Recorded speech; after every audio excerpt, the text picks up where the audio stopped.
মেয়ে হয়ে জন্ম নেওয়া খুবই সহজ, কিন্তু বেঁচে থাকা অত্যন্ত কঠিন। জন্মের পর নাক কান ফোটানোর জন্য ব্যথা সহ্য করতে হয়, প্রতি মাসে মাসে কিয়ামত সহ্য করতে হয়। একটু বড় হলে হাজারটা বিয়ের প্রস্তাব রিজেক্ট করে নিজের পায়ে দাঁড়ানোর চেষ্টা করতে হয়, নিজের পরিবারকে ছাড়তে হয়, নিজের পরিবার ছেড়ে অন্য পরিবার যেয়ে নিজেকে খুব সহজে অ্যাডজাস্ট করে নিতে হয়। সংসারের সব কাজ না জানলেও দিন শেষে কাজগুলো ঠিকই করতে হয়। মা হওয়ার কষ্টের কথা না হয় নাই বললাম, একজন সাধারণ মানুষ 45 দিন পর্যন্ত ব্যথা সহ্য করতে পারে, কিন্তু একজন মা হওয়ার জন্য তার থেকে অধিক ব্যথা সহ্য করতে হয়। শীতকালে সন্তানের প্রস্রাবের ভেজা কাঁথায় ঘুমাতে হয়, বাচ্চা সামলানো থেকে শুরু করে বাচ্চার পড়ালেখা, খেলাধুলা সহ সংসারের যাবতীয় কাজ সব একসাথে সামলাতে হয়। এরপর আসে সংসার জীবনের ঝামেলা, যা চোখ মুখ বুঝে সহ্য করতে হয় সারা জীবন। প্রতিবাদ করলেই বাপের বাড়ি চলে যা বলে হুমকি খেতে হয়।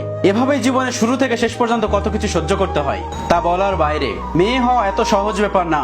মেয়েরা সবকিছু সহ্য করতে পারে, মায়ের জাতেরা সবকিছু সহ্য করতে পারে। আল্লাহ তাআলা তাদের সহ্য করার ক্ষমতা দিয়ে পাঠিয়েছেন। মা জাতিকে অপমান করেন না। মা জাতি সর্বপ্রথম সর্বস্তরে থাকার কথা, কিন্তু মা জাতি আজকে অবহেলিত। মা জাতিকে সম্মান করলে আপনি সম্মানিত হবেন।